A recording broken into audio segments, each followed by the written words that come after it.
Dear student, let us begin the lecture on machine design part 1. This is lecture number 18 and the topic is power screws.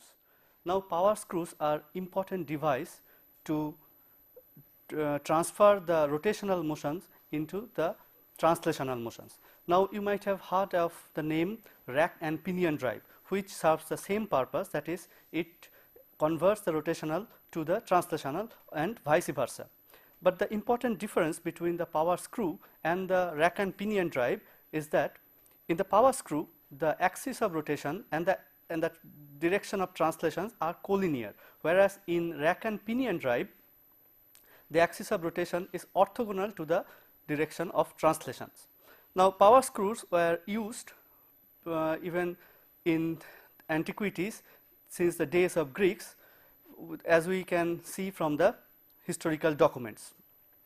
They even named power screws as one of the 5 elements of machines. Even today power screws find importance in the machine design. Now let us look at the reasons behind so much wide applications of power screws drives. The first one is the large mechanical advantage. So this part, which we are going to explain in this lecture, is very important, that the machine must have a good mechanical advantage. Then the second is possibility of obtaining slow motions. Now this is also important because sometimes we need very slow movement, and with any other drives it may not be very much possible, but this is much possible in the power screw drive. It has high load capacity with small overall size. So that is again a very important factor. The machine should have a good load capacity, but it must be convenient in shape and size. Then the fourth point is highly accurate motion for adjustments. Sometimes we need very accurate motions. For example, in positioning instruments we need accurate adjustment of the motions. For example, in telescopes, to look at the stars, we need to get fine adjustment of the motions, and this is possible by power screws. Now it is very simple to design such power screws, and that is very important from today's point of view. The ease in manufacturing is of course there, as we have already known for the threaded fasteners, that it could be manufactured very easily by turning process or by rolling process. This is very important factor. So now we see the advantages of such power screw drives.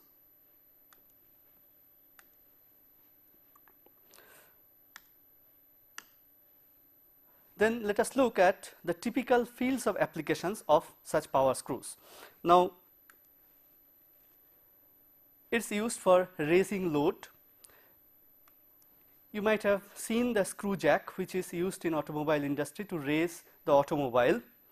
Now screw jacks are very useful there. Then the second application is that loading specimens in testing machines. Again, the testing machines are used to load the members for various experimental purposes, and here you will see that the power screws find their applications. Then the third application is obtaining required motions in machining and press working. You might have seen the lathe machine, and there you might have also seen the lathe carriage, which carries the tool and it is given a feed motions. Now this feed motion is given to the tool by means of the power screws. Also it is useful in the press working operations. Then we require sometimes very precise indexing motions, and there power screws are very much applicable. Indexing motions are very important in designing and manufacturing certain things. For example, in gear manufacturing you see that indexing is very important, and if indexing is not perfect then the gear profile may be inaccurate, and that leads to inefficiency in the gear transmission. So indexing is very important thing, and the power screws could be useful there. Then providing motions of operating members of robots. These days robots are used, and to have the movement we use sometimes the power screws, because it is it has high load capacity, and it is small in size. Therefore, these are the typical fields of applications, but this is not exhaustive, and apart from this there are numerous other applications also possible.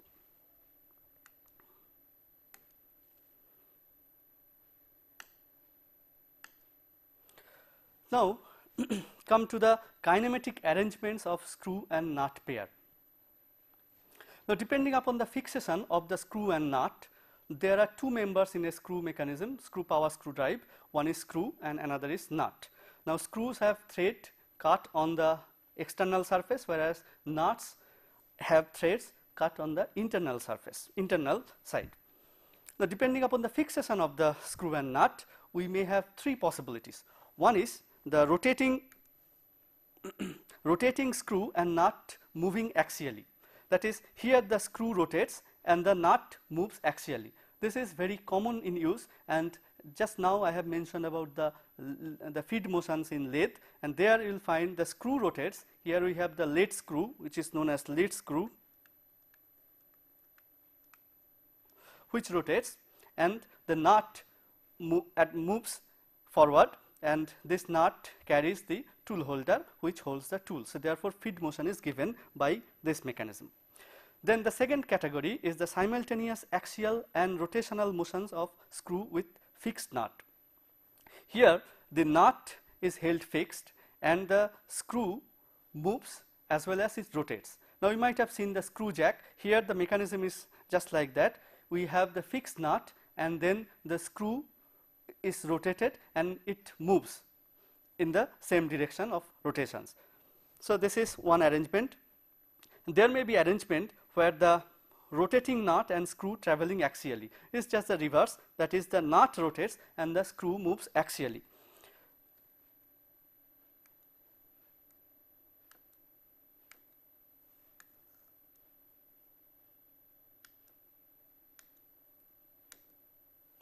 Let us see. Here, suppose we have two threads, two screws.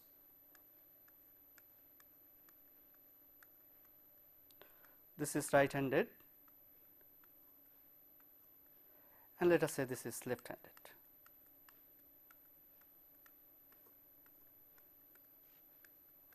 And we have a fixed nut here which is rotated.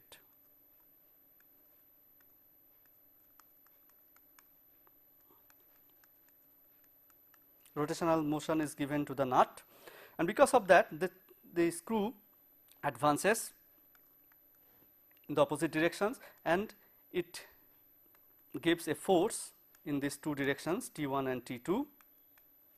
Now, this is important to give tension to cables, and this could be taken as a threaded fasteners. Here also the screw is traveling axially, but the nut is held fixed. This is known as the turnbuckle.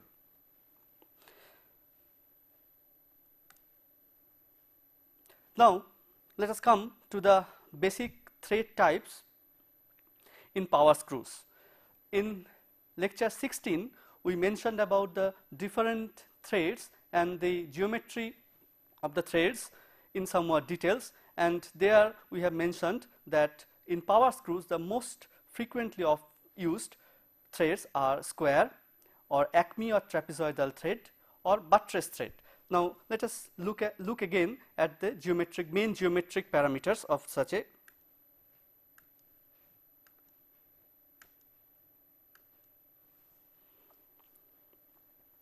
thread. Now, here the square thread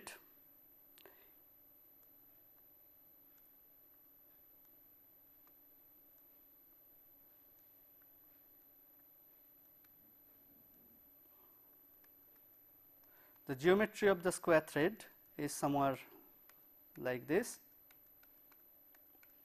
Here the pitch is P and this length is P by 2 and this is again P by 2 and the height of the thread is P by 2. Now, what are the advantages? Advantage is that because of this surface which makes angle 90 degree, it is quite efficient, that is the frictional loss is less.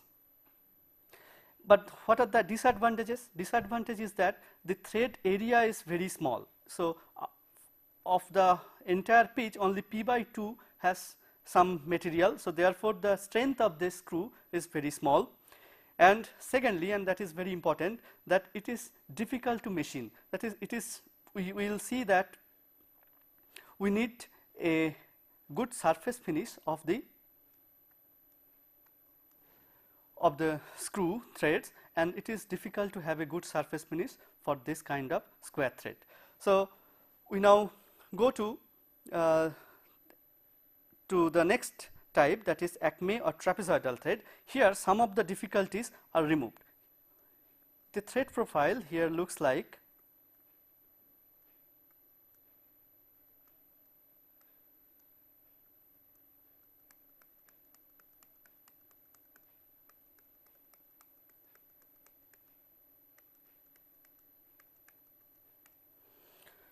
where again this is the pitch length, but this angle which is known as thread angle is taken to be 29 degree for Acme thread, and for trapezoidal thread it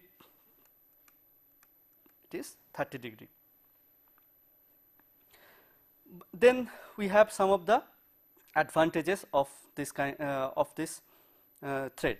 That is, here we have of course large mechanical loss, that is large friction loss, but now it is possible or it is easy to machine this thread. And secondly, the root strength is quite high. So, the disadvantages of the square threads are now taken care of here in trapezoidal or Acme thread. And in some machines where we need frequent engagement and disengagement of the screw and nut, then this is very useful. You will see that here this kind of square thread is not very useful for that purpose. Now, this kind of frequent engagement and disengagement are very common. You might have seen the lathe screw. In the lathe machines, of course, we have a spiral cam which is used for engaging and disengaging the nut with the screw, and there the Acme thread is very much beneficial.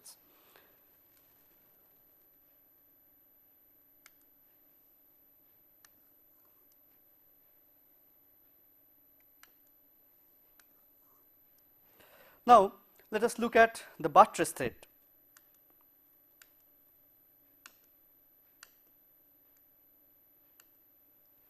Look at the buttress thread.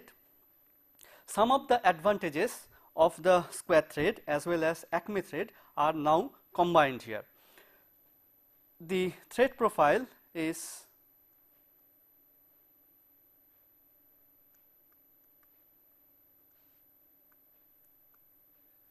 very much like this. This angle is very small, roughly taken to be 7 degree only for the ease of manufacturing, and this angle is quite large, about 45 degree. Now, you see the advantage is that here the frictional loss is very small, whereas the root strength is quite high. So, therefore, if we have a nut which is engaged here, then it is easy and efficient to transfer power from one direction, but the disadvantage is that it can transfer power only in one direction, and in reverse it is very much inefficient. So, these are the three common types of threads used for the power screws.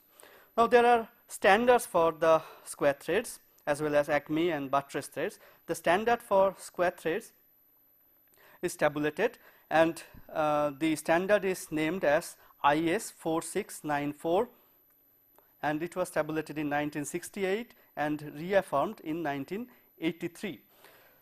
In any machine design handbook, you will find such tables. Now, you should know how to read those tables. You will find different parameters mentioned there. One is the nominal diameter of the screw, and that is equal to the major diameter of the screw. Then we have the minor diameter of the bolt or the screw, and the minor diameter of the nut. We have the pitch, and we have the height of the thread for screw, height of the thread for the nut, and as well as the stress area, that is the smallest area at the root. Now, I urge that you must look at those tables and try to use those tables as often as possible.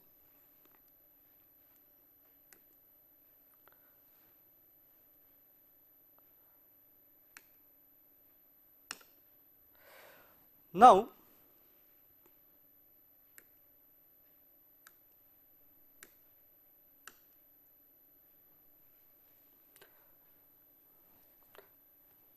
we come to the kinematic and static analysis of the screw. Let me draw the basic geometry of the screw. Now it is a cylinder and we have the thread cut on this surface. Here this length is denoted by L, and this is the length by which the nut or screw advances, depending upon the which is fixed and which is movable, by the length L for a single turn. That is the movement for 2 pi revolution, for a single revolution, that is 2 pi radian is L, and this is known as the lead of the screw. Now this is also the pitch of the screw, because the thread is single thread. But now if we use another thread in the cut in the unthreaded region of the same cylinder,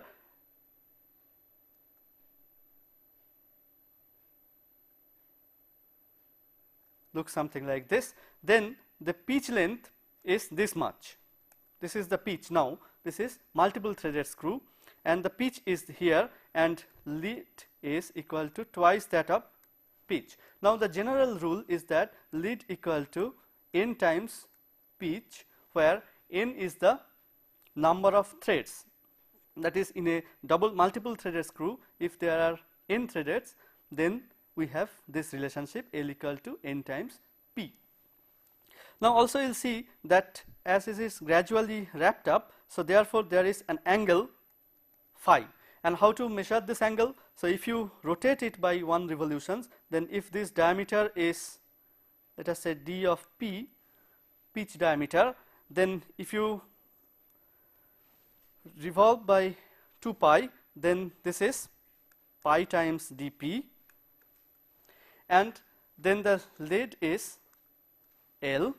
Therefore this angle, which is constant angle, is equal to phi, let us say, and therefore we have tangent phi equal to L divided by pi dP, or L is pi dP tangent of phi. So this is the relationship. Now when it moves by 1 revolution, it advances by L. So therefore what will be the velocity of the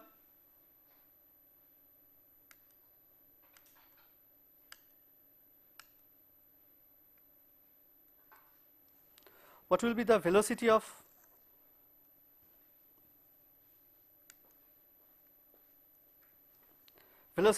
velocity of this screw? Then definitely the axial velocity will be equal to L, which is per revolution, and if the number of revolutions per second is f, let us say the frequency, it is moved with frequency f, then the axial velocity is f times L.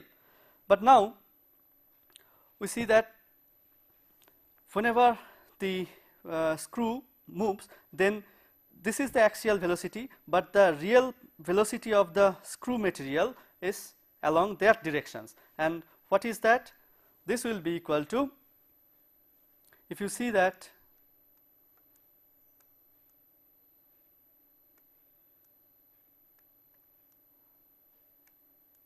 V and this is VA, so therefore this is phi, and VA will be equal to V sin phi, and V equal to VA divided by sin phi.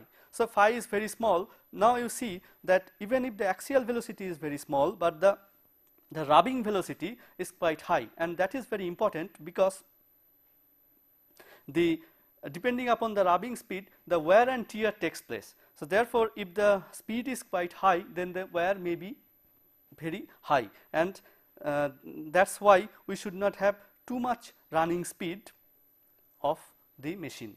Okay. This is one of the disadvantage of the power screw, that there will be wear and tear, and that is one of the important aspects which we have to take care of in design or in finding out the suitable material.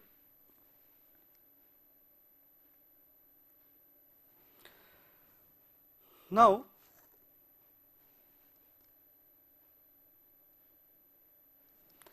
sometimes we want a very small movement, and therefore, we use two threads, one thread here, and on the same screw we have another kind of thread with a different pitch. And if we have two knots,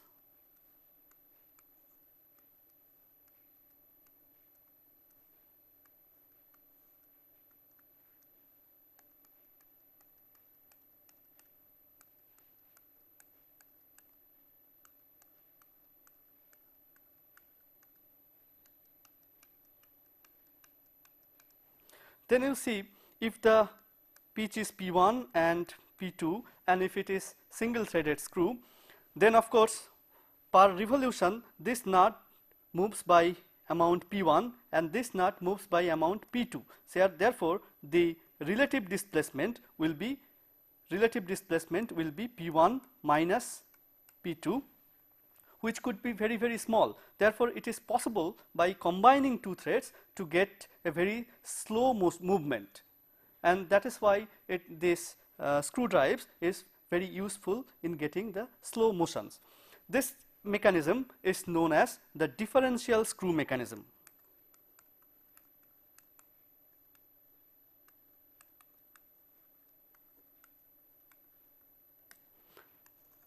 Differential screw. Now, we may have another kind of screw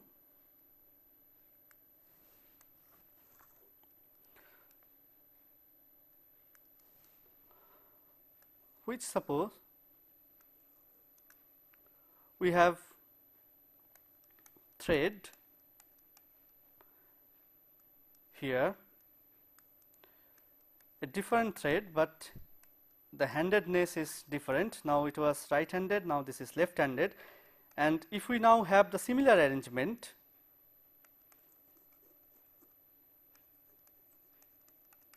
here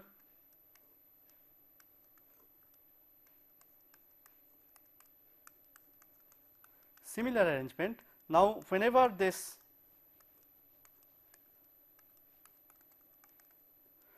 thread, the screw rotates, then it moves either towards each other or away from each other, but then the relative velocity will be, or that is relative displacement will be equal to P1 plus P2. So now it is possible to get a very fast movement. Therefore, by suitable choice of the screw threads, we can have either very slow movement or very fast movement, and this mechanism is known as the compound screw.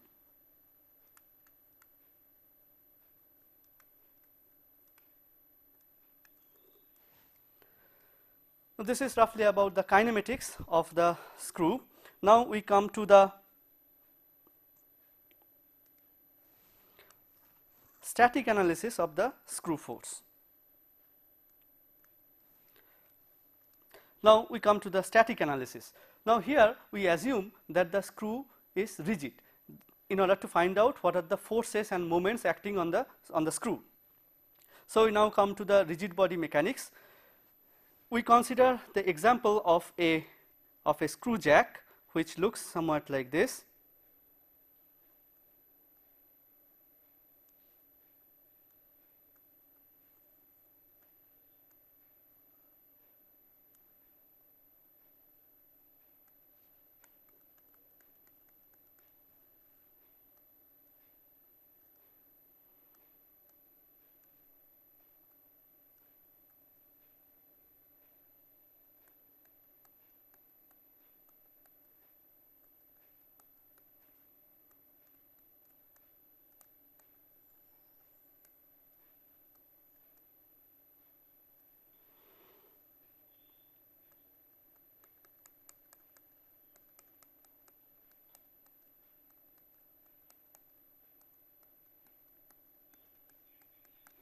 So this is a fixed nut on which there is a screw.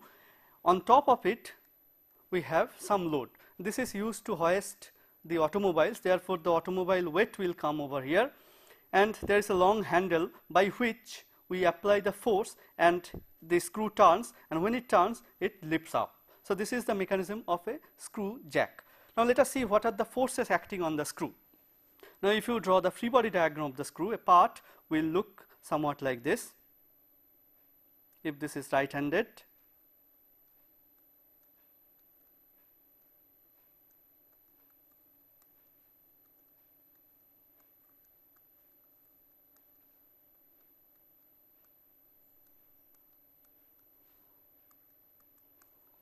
so this is the cross section of the screw, and you will see that this is axisymmetric problem, that is from whatever angle you look like you will see the same. Therefore my exact nature of slantedness is not very important, but what is important that it preserves its right handed nature. Then you see that whenever load is applied, then this side will be in engagement with the nut, only the bottom portion, okay, and the pressure will be on the thread throughout. And if you assume the uniform distribution of the pressure, then of course we can safely assume that the resultant force will act on the mean diameter of the screw, that is the mean of the major diameter and the minor or the chord diameter. Now if you look at the section a little bit closely, then you will see that so this is the part of the thread, this is the center of the screw, and this distance is, let us say, d mean, we consider as d. Now whenever it rotates in that direction, then of course there will be the sliding motions, and because of that the friction force will always oppose the motion and it will act in that direction. The normal force will be again normal to the surface, this is N. Now if you look at this picture, then you will see that the friction force acts here along these directions and the normal force here, whereas this angle is the angle of helix and this is equal to phi. Now if you write down the force balance equation, that is the components of the force along the vertical direction, then you get N cosine phi minus F sin phi, and that is the total upward force, and that must be balanced by this force P. Therefore we have this kind of relationship, and now we use the important fact that the friction force is related to the normal force. Now getting the exact nature of the friction force is very difficult, but we safely use the Coulomb's laws of friction, which says that friction is proportional to N only whenever there is a motion involved, there is a movement already, or it is impending to move, that is the motion is about to begin, only then these two cases we have this relationship.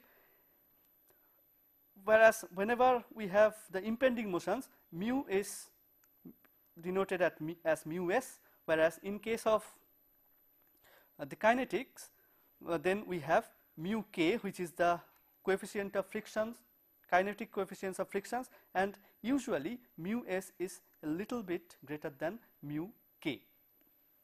But for the metal, these are almost same. Now if you use this relationship, then what you get is N equal to P divided by cosine phi minus mu sin phi. So this is the relationship between N and P. Now let us look at the torque. Definitely there is no force along the radial directions, because these two forces are acting on the vertical plane, both of them are acting on the vertical plane, so there is no component along the radial directions. So the circumferential component will be, or the tangential component will be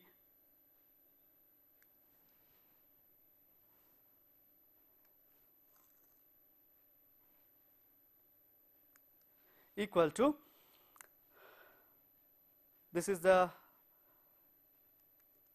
f tangent, and that will be equal to n sin phi plus f cosine phi. And if you again use the same relationship between f and n, you get n times sin phi plus mu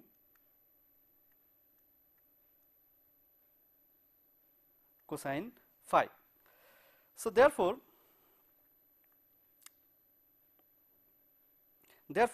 we get this relation,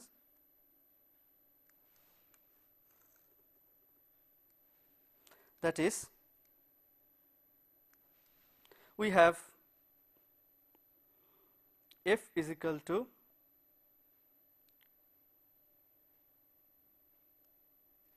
or rather p equal to n times sin phi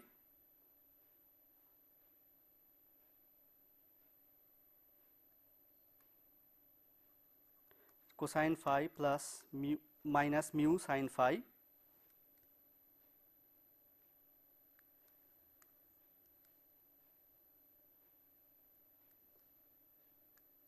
minus mu sin phi, and then therefore the torque will be equal to Ft times this d by 2, and that is equal to n d by 2, n d by 2, then we have sin phi plus mu cosine phi. If you use again these two relationship, what you get is the very well known formula, that is equal to T will be equal to P d by 2 times sin phi plus mu cosine phi divided by cosine phi minus mu sin phi. And then if you use the fact that mu, if you write down mu as tan of lambda, which is lambda is the friction angle, then you can write down this as P d by 2 tangent of phi plus lambda. So this is very important relationship, that is the torque we have to apply. This is the torque which we have to apply, that is equal to P d by 2, that is the mean radius of the thread, times tangent of phi plus lambda. Now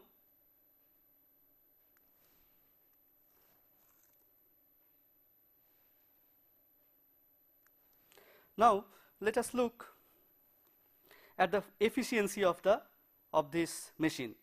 We see that by one turn of the thread, say for one revolution, this weight moves by amount the lead.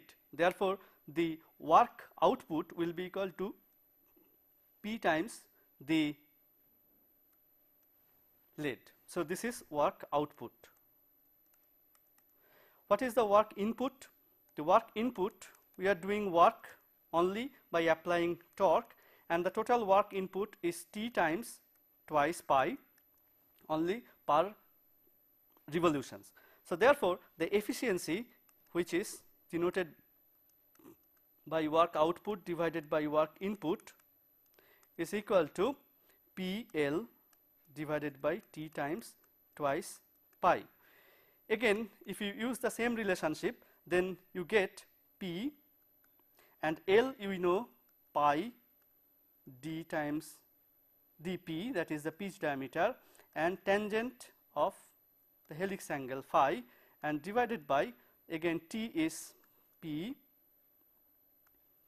d by 2 times tangent phi plus lambda times twice pi, which is equal to, now here we make this assumptions that dp is almost equal to d by 2, and this is so for the square thread, and therefore we have the important relationship, that is the efficiency is almost equal to tangent phi divided by tan of phi plus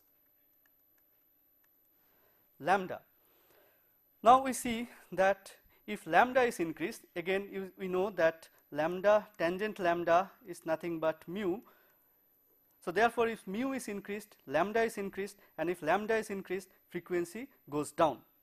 But what is the relationship between lambda and phi, that is the helix angle, whether there exists any relationship between them, or what is the variation of this efficiency with phi. Let us look at it.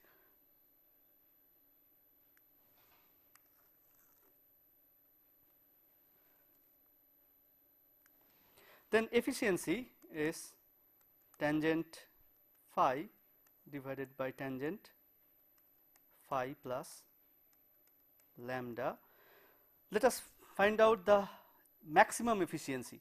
Now for finding out the maximum efficiency, we will have to find out the corresponding phi for which efficiency is maximum, and that is taken by this formula. And what is that? This is sec square phi tan phi plus lambda minus tan phi sec square phi plus lambda divided by tan square phi plus lambda, and that is equal to 0. If you rearrange these terms a little bit, then what you get is cosine phi sin phi equal to cosine phi plus lambda times sin phi plus lambda, and that means that sin 2 phi equal to sin twice phi plus lambda. Therefore we have twice phi plus lambda is equal to pi minus twice phi. Now if you use this relationship, then you get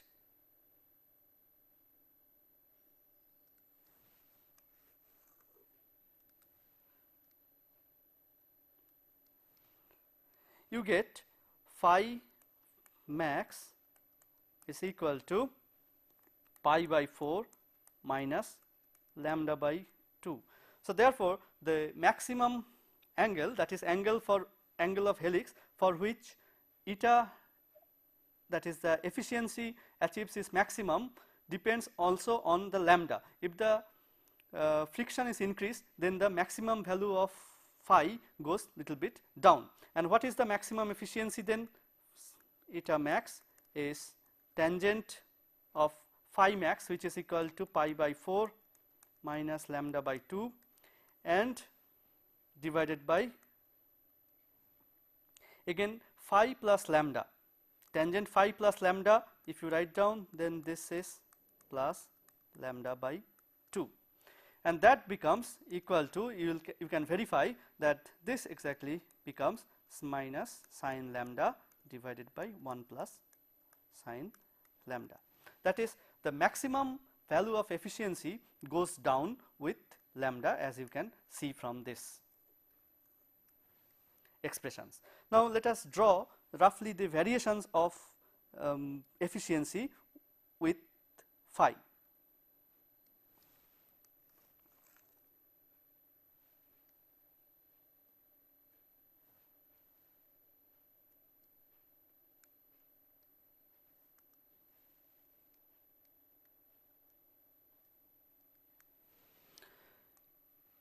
Suppose here we draw for various values of phi, and this is, let us say, 0 to pi by 2. it cannot have value more than pi by 2, and here we plot eta, then we see that it becomes somewhat like this. If we, this is for one value of mu. Now if we increase the mu, then the maximum shifts little bit towards left and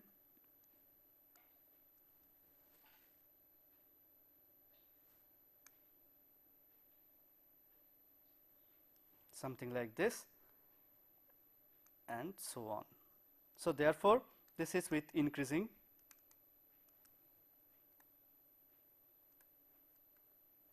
mu, and for a representative value of mu which is about 0.1 say, then roughly it becomes 0.7. The maximum efficiency becomes 0.7. So therefore now you see the importance of these two things, the helix angle as well as the value of mu, that is the coefficient of friction. Now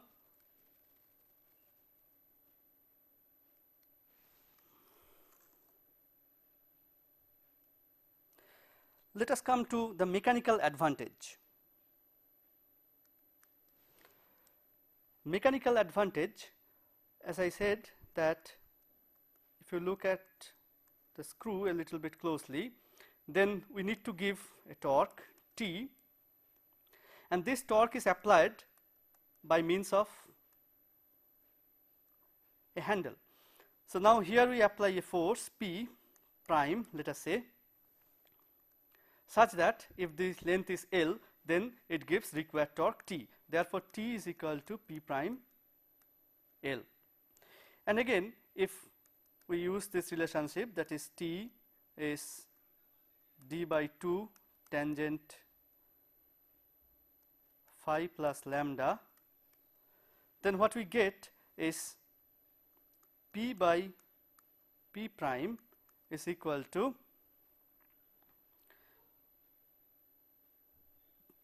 will be equal to L twice L by d times tangent phi plus lambda.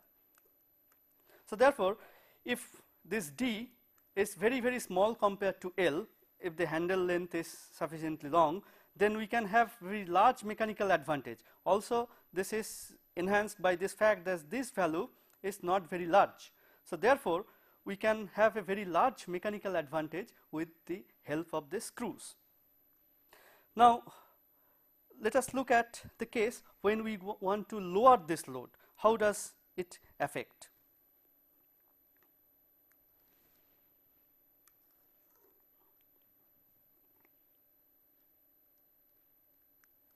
Now instead of taking this load up, that is, instead of trying to raise this load, we want to lower this load. In that case what happens? Now again the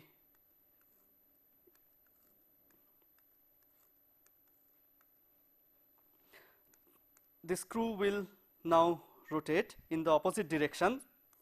Okay, screw rotates in the opposite directions, and therefore the friction force will be along that directions. And if you do the same kind of the static analysis, what you get, that if you can get the same, that is the value of the torque required will be equal to P d by 2 tangent, instead of plus lambda we now have minus lambda, because the direction of the friction force has changed now. Now we see one important thing, that is, if phi is greater than lambda, then what happens?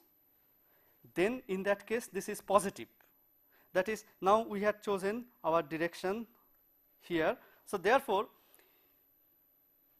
whenever phi is greater than lambda, then we need to give a torque in the same direction in order to lower this. That is, it lowers by itself, and whenever the lambda value is very, very small, that is phi greater than lambda, then it lowers itself. But if lambda value is quite large, then this becomes negative.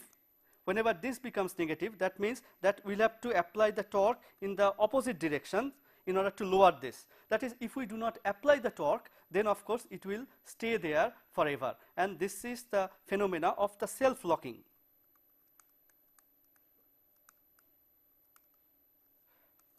That is, it gets locked by itself. So the self-locking occurs only when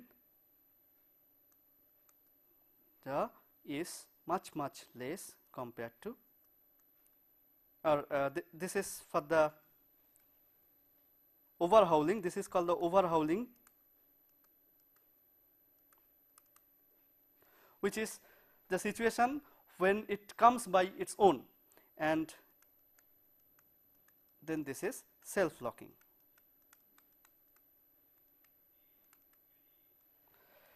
Now we can find out very easily that the maximum efficiency for a self or for a overhauling system is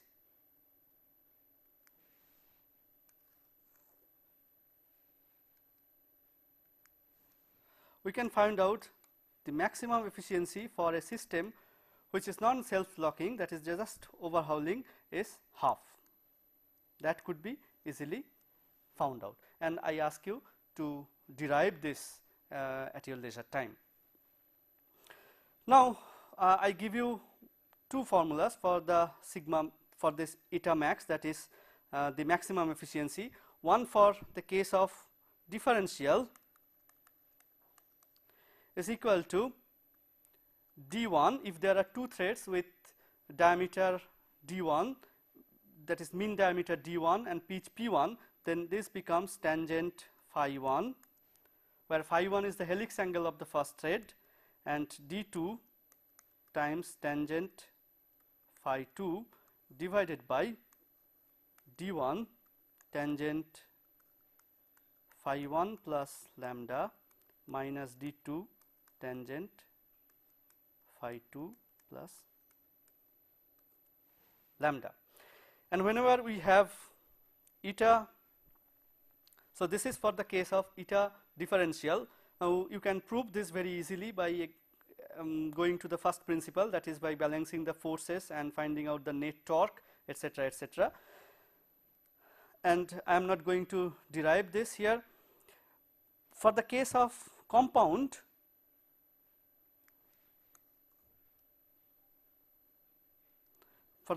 compound screws, we have, instead of minus, we have here plus. So these two are the important formula for the compound screw as well as the differential screw. Now here we have talked only of the square thread. Now if the thread is not square, that is it has some thread angle, as for example happens in case of Acme or trapezoidal threads, then what happens? Then you see that if you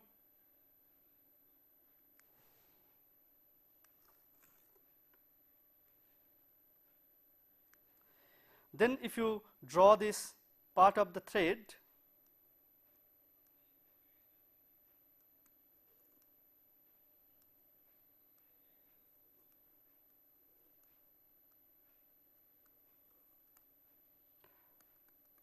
this is slanted, this is slanted this way, then you see the friction force acts again over here. So the direction of friction force is there, but that of the normal force is not entirely on the horizontal, on the vertical plane. So if you draw a vertical plane, it is not here or in that directions, but there will be a tilt with the vertical plane.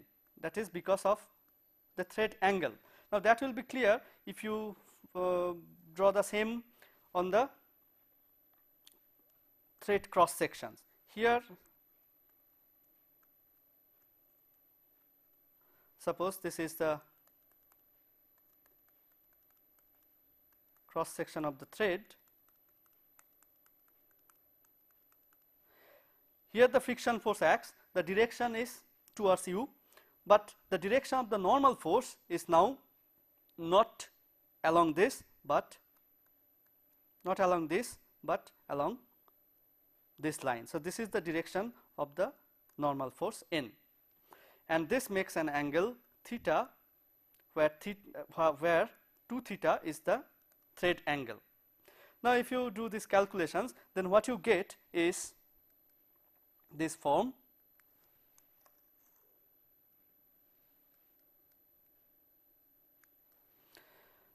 That is, the torque required now, again assuming the same appliance as the screw jack, but instead of square thread we now have, for example, the Acme thread or trapezoidal thread with some thread angle. In that case, this becomes P d by 2, and here we have sine phi cosine theta. The cosine theta comes because of this component, plus mu times cosine phi divided by cosine phi cosine theta minus mu sine phi. You can derive these same expressions if you wish. Now again this becomes again the same d by 2, then this is tangent phi plus mu by cosine theta, and this is mu by cosine theta divided by 1 minus mu by cosine theta times tangent phi. So again, if you denote this by equivalent mu, that is mu dash is equal to mu by cosine theta. Now you see that for the square thread, theta is equal to 0. So therefore mu prime is equal to mu. But whenever theta is non-zero, then this is less than 1. Therefore mu prime is more than mu. Therefore in trapezoidal thread or in Acme thread, the coefficient of friction gets a little bit increased because of this thread angle. Now if you denote this by, denote the equivalent friction angle by lambda prime, where mu prime is equal to 10 lambda prime, then this is equal to, you can write d by 2 tangent phi plus lambda prime. Now here so you have seen the efficiency relationship. Now let us come back to the coefficient of friction. Now in the coefficient of friction we have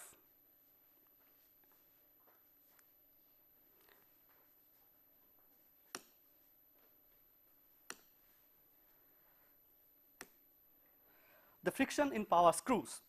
The coefficient of friction here depends on the materials of screws and nuts, then the surface finish or workmanship, then the sliding velocity of the screw, and the lubricant use. Now these are very important, as you can see that the materials of screws and nuts, they are to be chosen properly.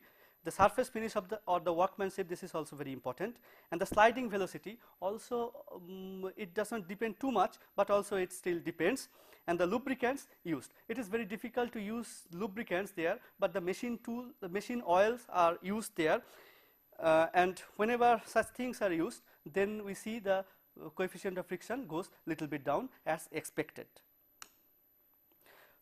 Now you can use this following table for finding out the mu's for different cases. Here the screw and the nut. You see the screw material could be steel. It may be dry or it may be with machine oil. The nut materials may be steel or brass or bronze or cast iron. Now you see the with the oil, of course mu goes a little bit down, but this depends again on different material. Now there are few special power screws which are used to reduce the friction. One is the screw and rolling friction nut drive. Here instead of the sliding frictions, we sometimes use the rolling friction drive, and that is very efficient because you know the rolling friction is always lesser than the sliding frictions. So then whenever we use rolling frictions, the efficiency goes little bit high, and the load carrying capacity is very large for this case. as well as the backlash error, which is a typical error in power screw, could be removed.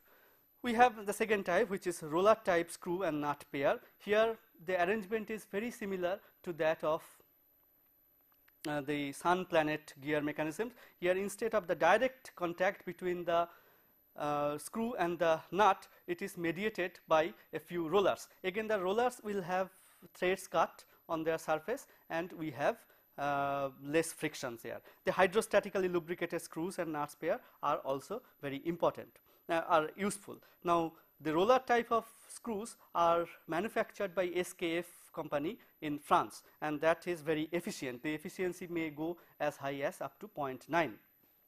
Now, these are very modern type of power screws, and if you want to know more, then you should consult some book. Then here is a small homework problem. Now, here the position of an automobile jack is shown here. This is the automobile jack, is controlled by screw ABC. Here these are the ABC, this is the screw, and it has two-handedness. The screw has nominal diameter 20 millimeter and the Acme thread. Both screw and nuts are made of steel. Now, you have to determine the magnitude of the couple to raise the load. Now, you see the nominal diameter is given, but it is Acme thread, so you will have to consult the table. The screw and the nut materials are steel, therefore, you have to find out mu, you have to calculate mu, the coefficient of frictions, from the table, and then with the help you will have to determine the magnitude of the couple to raise the load. Now, let us come to the last home assignment, that is in lecture 17. We used a cylinder head of a steam engine, then the pressure is 0.7 megapascal. It was held by 12 bolts. Then soft copper gaskets. If you use the soft copper gaskets, then C value you can take up to 0.4 or 0.5. Then if you use this, then you see that you get, from the calculations, you get the diameter, or the nominal diameter, you get almost 51 point something. Now, if you look up at the table, the IS code IS 42, if you consider IS 4218, then you get the next higher series is 52. Therefore, we can get the screw as the bolt as M52, and this is the safe design of this type of bolt. Now, then we come to the end of this lecture. What we have learned about the efficiencies, how to make the power screw quite better efficient, and we have seen what is the important applications of the screws. With this in mind, we now go to the design of power screw, and that is done in the next lecture, that is in lecture 19. So, thank you.